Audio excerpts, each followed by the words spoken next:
Okay, नमस्ते बच्चों। तो देखो, इस लेक्चर सीरीज में ना हम बेसिकली यहाँ तक थे। तो अब जो हम पढ़ने वाले हैं वो हम पढ़ने वाले हैं कार्टेशियन कोऑर्डिनेट सिस्टम, और इसे डीपली एक्सप्लोर करेंगे वन बाय वन करके। मैंने लास्ट टाइम भी कहा था, ठीक है। उसके बाद से हम पढ़ेंगे cylindrical coordinate system, then spherical coordinate system. तो let's start with the Cartesian coordinate system, right. चलो, तो कार्टेशियन कोऑर्डिनेट सिस्टम, इसको समझने के लिए हमने कोऑर्डिनेट एक्सिस ले लेते हैं। This is your X axis, this is your Y axis and this one Z axis, ठीक है। ये पॉजिटिव साइड है, नेगेटिव भी देख लेते हैं हम इसकी। ये माइनस एक्स हो जाएगा, ये minus Y and this is your minus Z, right. तो इसकी रेंज की बात करें तो रेंज क्या हो जाएगी? तो जो एक्स एक्सिस है इधर हमारा पॉजिटिव है तो ये इनफाइनाइट तक जा सकता है, इधर नेगेटिव है हमारा तो ये भी हमारा इनफाइनाइट तक जा सकता है, ठीक है, क्योंकि लेंथ है, ठीक है। तो ये नेगेटिव में भी इनफाइनाइट जा सकता है, पॉजिटिव में भी इनफाइनाइट जा सकता है। तो सो रेंज इसकी जो होगी वो एक्स एक्सिस की वो होगी negative infinite to positive infinite. तो सिमिलरली हमारा वाई एक्सिस का भी एंड जेड एक्सिस का भी, राइट। नाउ एक चीज समझने वाली है यहाँ पे कि अगर सपोज करो ये जो हमारा है एक्स और जेड के बीच का जो प्लेन बन रहा है, ये वाला प्लेन आप देख रहे हो, ये प्लेन हमारा कहलाता है एक्स और एक्स जेड प्लेन। इसको हम बोलते हैं एक्स जेड प्लेन बोलते हैं, राइट। और ये वाला प्लेन हमारा कहलाता है वाई जेड प्लेन, ठीक है। समझ में आ रही है? तो इसको हम बोलते हैं Y Z plane simply. Similarly अगर हम इसको बोलें तो इसको क्या बोल सकते हैं हम? X Y plane, right.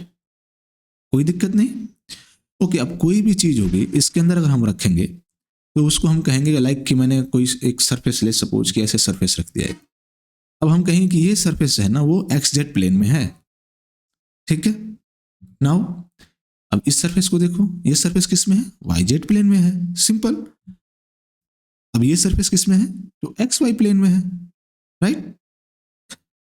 So next हम देखेंगे कि जो एक्सिस है हमारी, जो कोऑर्डिनेट एक्सिस है, उस पे पॉइंट पी को हम प्लॉट कैसे करते हैं, राइट। पॉइंट पी को हमने बोला है सेट ऑफ कोऑर्डिनेट्स। तो यहाँ पे आप देखोगे तो आपका जो आया हुआ है यहाँ पे वो आया है x इक्वल टू क्या लिखेंगे? 0, y इक्वल टू क्या है? 5 एंड z इक्वल टू 6। सिंपली चलो ड्रॉ करते हैं हम इसको। तो सिंस x इक्वल टू 0 है तो y में हम 5 डिस्टेंस ट्रेवल किया हमने, नाउ z में हमने 6, ठीक है। अब देखो मैं क्या कर रहा हूं कि एक लाइन ड्रॉ कर रहा हूं parallel to z axis from the y axis point p से, जो पॉइंट 5 है यहां से, ठीक है। सिमिलरली हम z एक्सिस से y एक्सिस के पैरेलल हम लाइन ड्रॉ करेंगे। अब ये जहां पे ये क्रॉस करेगा ऐसे, वो पॉइंट हमारा p होगा। अब देख रहे हो ना, ये भी एक प्लेन फॉर्म कर रहा है, और ये प्लेन किस में है हमारा? या सरफेस बोल देते हैं इसको। ये सरफेस हमारा किस में है? वाई जेड प्लेन में, ठीक है। और इसकी पोजीशन अगर मैं चलो नेमिंग करता हूं, ए पी क्यू, इसको ओ बोल देते हैं। तो जो सरफेस है हमारा ए पी क्यू ओ, ये सरफेस है। इस सरफेस की पोजीशन कहाँ है? आप ध्यान से देखोगे तो ये सरफेस x इक्वल टू 0 पे पोजीशन है, ठीक है ना, यहाँ पे। तो इसलिए हम x इक्वल टू 0 सरफेस बोलेंगे इसको, ठीक है। x इक्वल टू 0 सरफेस बोलेंगे। बात समझ में आ गई ना?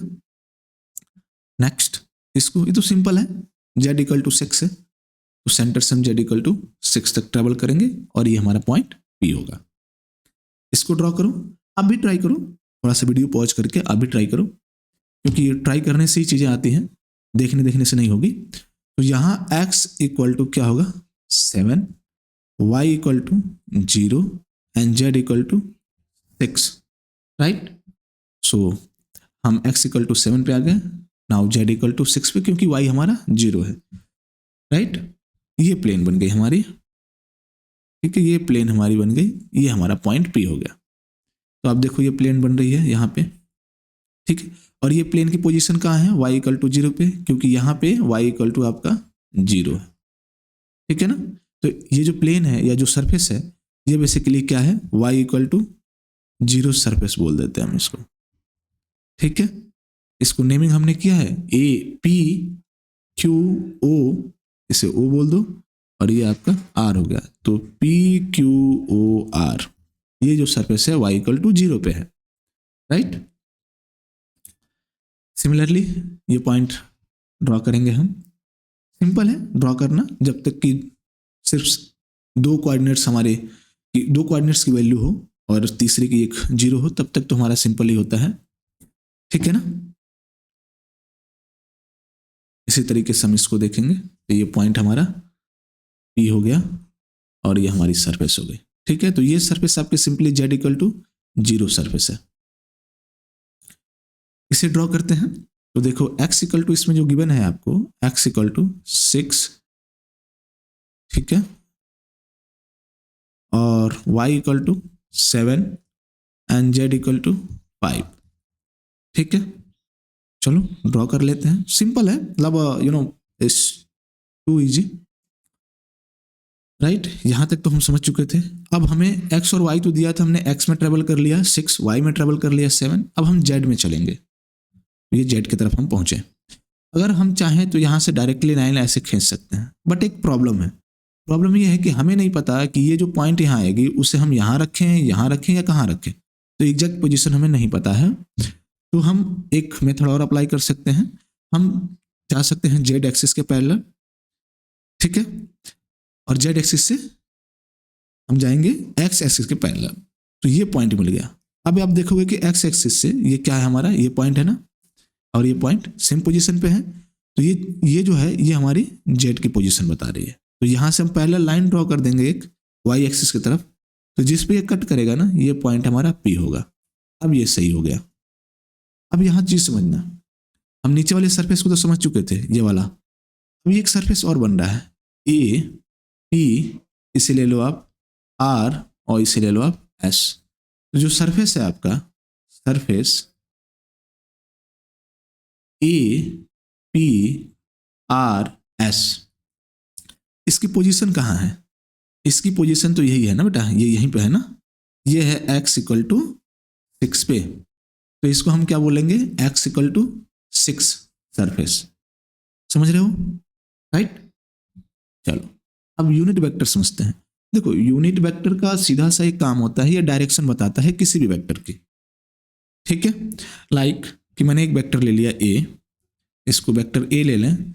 अब ये वेक्टर किधर इंक्रीज हो सकता है, मैं पॉजिटिव डायरेक्शन ही कंसीडर कर रहा हूँ फिलहाल के लिए, इधर इंक्रीज हो सकता है y डायरेक्शन की तरफ, और ऐसा तो नहीं है कि z की तरफ इंक्रीज होगा, नहीं, ठीक है, ये y डायरेक्शन की तरफ इंक्रीज हो सकता है, इसलिए हम इसको y कैप लिखेंगे। इन जनरल इसको डिनोट करते हैं हम n कैप से, ठीक है। तो सिंस ये y डायरेक्शन में इंक्रीज कर सकता है तो y डायरेक्शन हमने लिख दिया।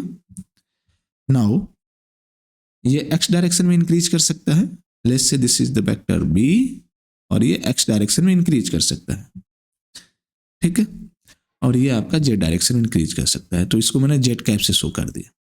कैप का मतलब ही होगा, अगर कोई वेक्टर a है उसके ऊपर अगर कैप लगा दें तो वो यूनिट वेक्टर हो जाएगा, ठीक है। इस मीन्स उसकी डायरेक्शन शो करेगा जो भी वेक्टर है।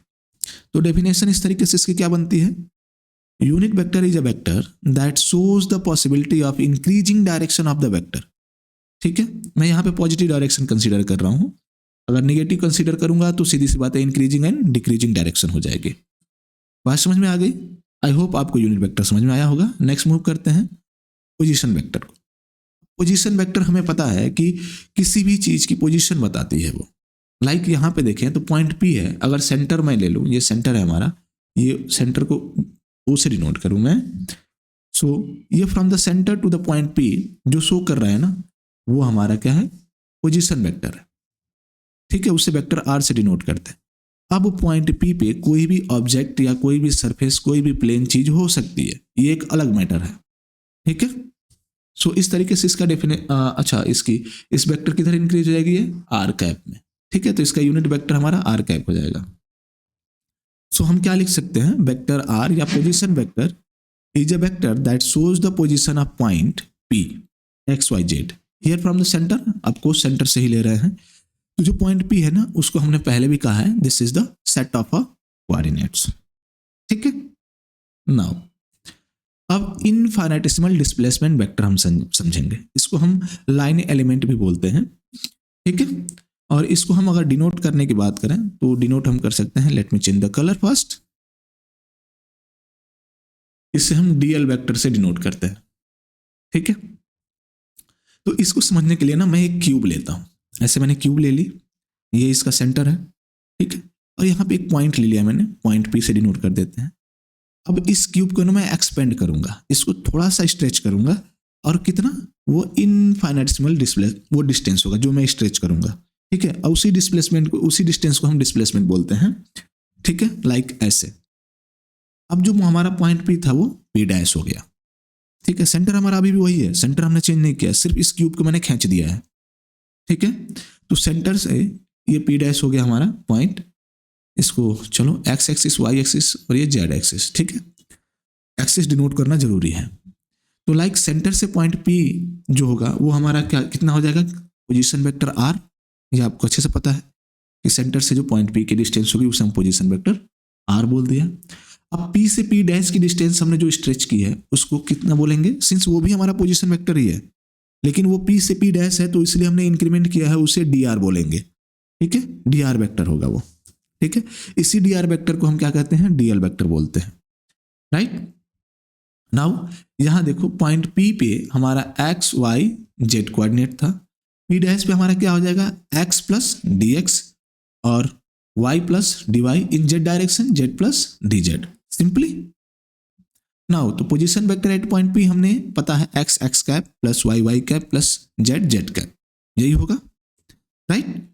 अब ध्यान से देखो एक चीज कि हमने डी आर जैसे ही इंक्रीज किया हमने, तो ये पूरा स्ट्रेच होगा ना, एक्स डायरेक्शन में भी इंक्रीज होगा, वाई डायरेक्शन में भी इंक्रीज होगा एंड जेड डायरेक्शन में भी होगा। तो जो वाई में होगा वो होगा हमारा डी वाई, क्योंकि डी आर हमने इंक्रीज किया हुआ है, जेड डायरेक्शन में डी जेड और एक्स में हमारा डी एक्स, ठीक है, राइट। सो अब हम लिखेंगे D R vector equal to D X X cap plus D Y Y cap plus D Z Z cap, simple.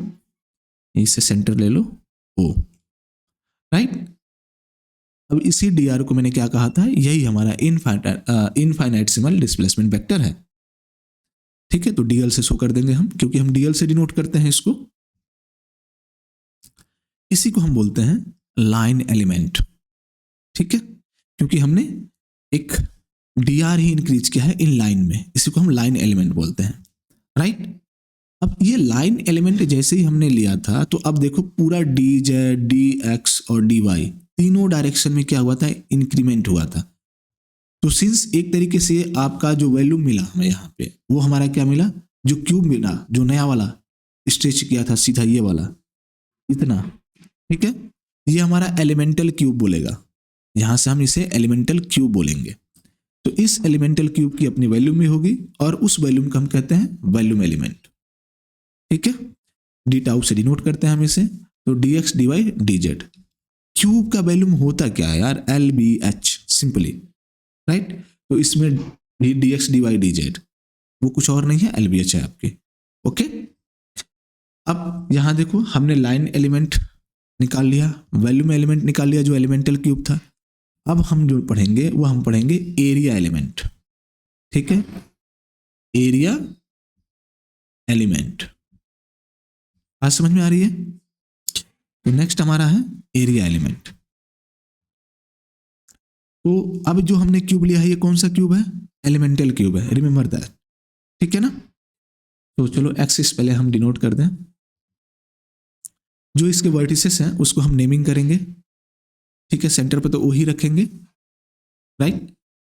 अब हमने नेमिंग कर दी, नेमिंग क्यों किया है, क्योंकि हमें सरफेस, इसमें से सरफेसेस को हम क्या कर रहे हैं, एक्सप्लोर करने वाले हैं, ठीक है। तो ये क्यूब है, क्यूब में हमारे 6 सरफेसेस है।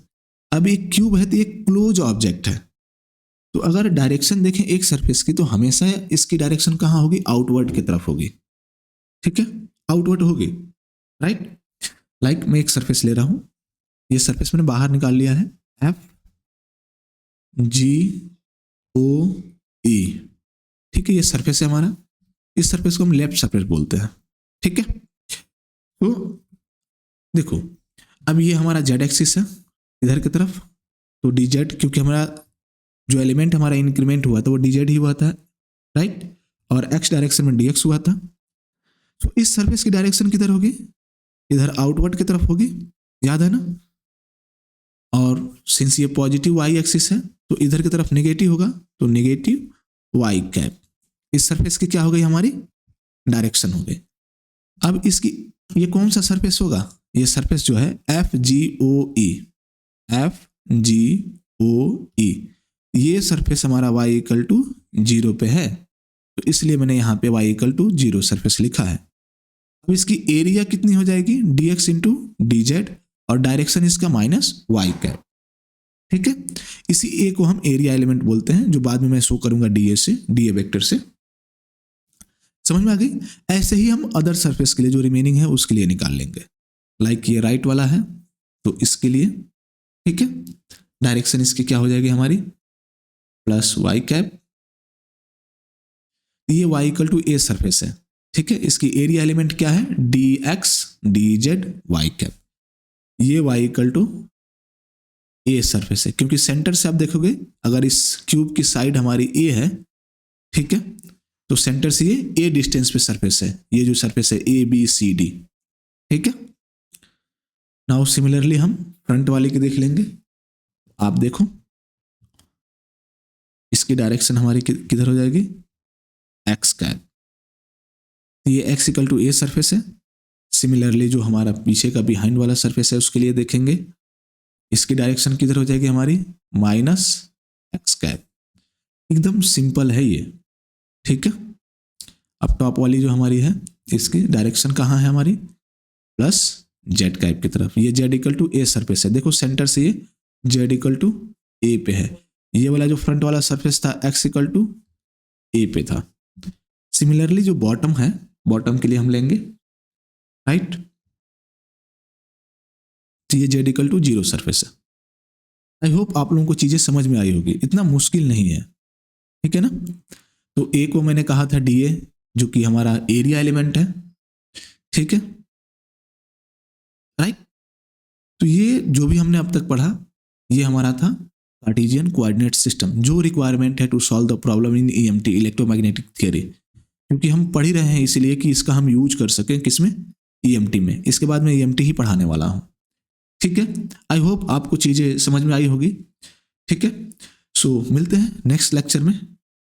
Okay, keep learning and keep growing. Till then bye bye, take care.